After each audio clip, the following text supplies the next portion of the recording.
Well, it looks like we're into fall now. We've gone through that transition period where it goes from summer to fall and the fish get really confused. It's tough fishing then, and it has been, but we've been able to get some fish along the way. Now we're starting to see more groups of fish together.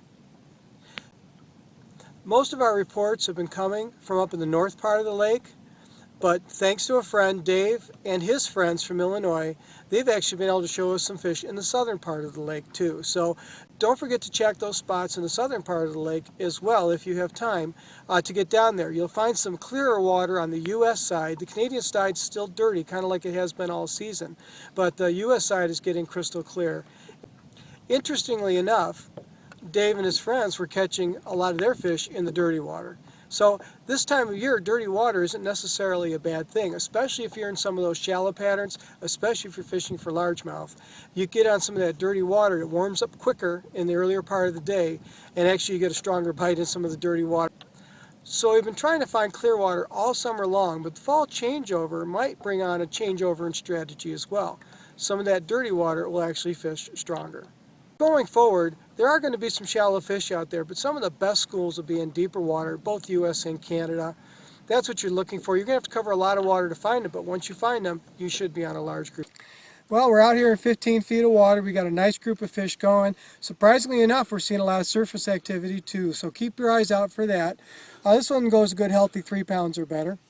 Finger in him. There he is.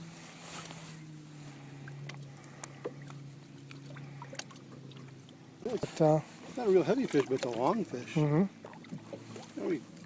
Probably. So I want to thank everyone for being part of the Lake St. Clair Fishing Show this summer. I also want to thank Tom Billings. Thanks for supplying that big fish, Tom. Also, Dr. Pete, that was a great trip. We got a chance to show everybody some photos there. Also, Sean and Joey Elliott, who made a significant contribution. And also Mark Hill, I want to thank you for logistical support and definitely brought in some really good fish on the water. Captain Mike McGrain also, thank you Captain Mike, we've had some good days out there, and you caught some good fish when we really needed them. Also, Mr. Big Fish, Frank Keller, of course Frank did the report last week, and Frank is a continual supporter of the show. Also Dan Kimmel for some outstanding reports this year. We'd love to have him back. And also Dan Zawada, who's always been in the background, but hopefully we'll get his picture up here. But Dan is responsible for producing the show and getting it to you. So it's been a great season. If you want to stay in touch with the show during the off season, just send your email to combatfishingguy@gmail.com and we'll put you on our email list. That way, any shows that we do during the off season, you'll be up to date on those as well. Again, thanks for sharing your time with us. We will probably see you at the shows and certainly the opener for 2014. Last weekend, Anglers Dream held their Tournament of Champions on Lake St. Clair. Stan Zatorsky, the president of Anglers Dream, tells us that there are over 20 Anglers Dream divisions in the Midwest. The event was held at Lake St. Clair Metro Park. What you are seeing is the weigh-in on day 2.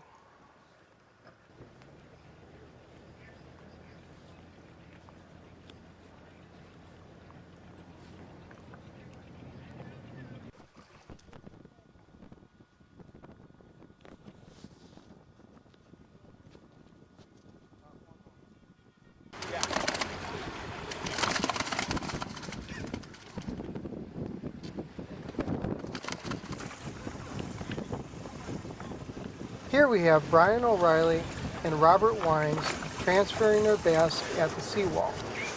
We will follow them to the stage and until they release their bass.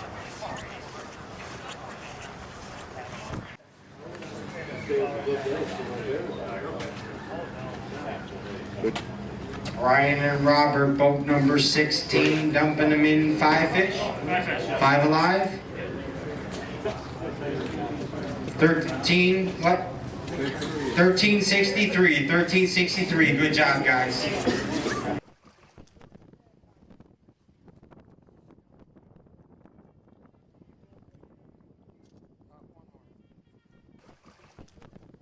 Well, you can keep talking about that.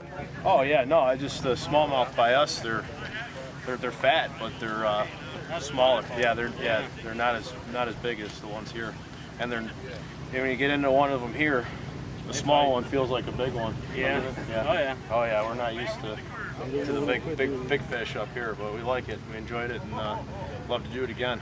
Definitely. Next we have Tom Billings and Scott Bolka. All on extreme tubes. 3, 2. Thank you. This job is easier.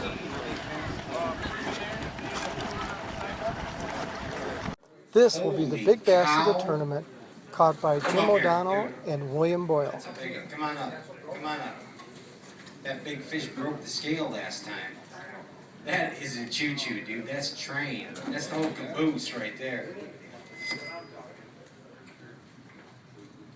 Oh my God, 6.97 pounds. Get this out of the bag and hold it up to the camera. That is a giant. Look at that. Hold it up. Hold it up right there for the camera. Hold it out, straight out like that. There you go. Look at that.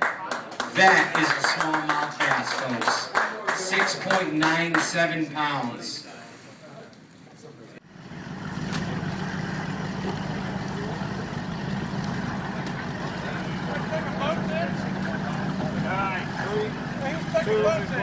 And another live They're release. checking them back in up there.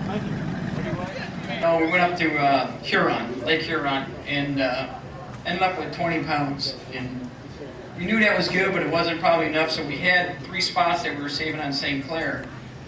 3 pods of fish that were good, solid 4, 4.5s, occasionally a 5. So we came all the way down after we had 20 pounds yesterday, stopped on our GPS spot on St. Clair. Al's first cast, hooked a sheephead, thought it was one of the big smallies.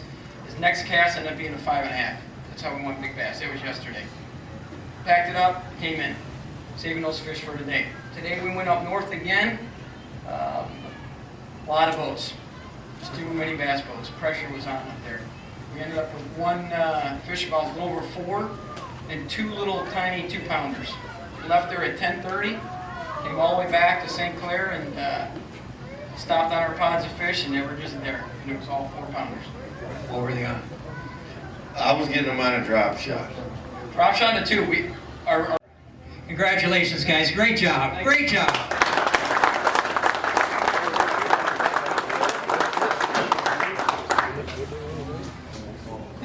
Fourth place. A total of 98 teams participated in this event. Their choice of Lake St. Clair Metro Park turned out to be a good one. There was a fast transfer of bass from the live wells and back to the water. We look forward to seeing the Angler's Dream Tournament of Champions come back to Lake St. Clair next year.